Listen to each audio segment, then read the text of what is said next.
क्या आप जानते हैं कि महर्षि वाल्मीकि की मूल रामायण में पत्थरों पर राम नाम लिखकर तैराने का कहीं कोई जिक्र ही नहीं है।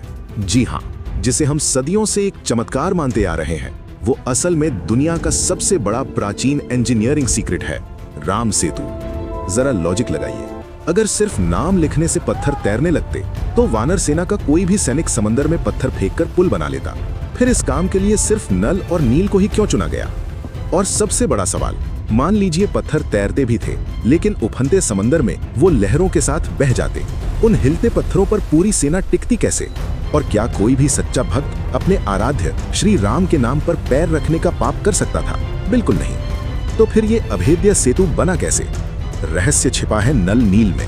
वे साधारण वानर नहीं, देव शिल्पी विश्वकर्मा के अंश थे, उस युग के सबसे एडवांस्ड इंजीनियर्स।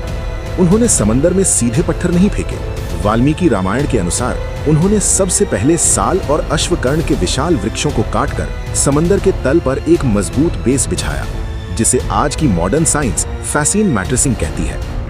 लहरों के प्रचंड वेग से पुल को बचाने के लिए उन्होंने भारी पत्थरों को ऐसे तराशा और आपस में लॉक किया कि समंदर भी उन्हें हिला न सके।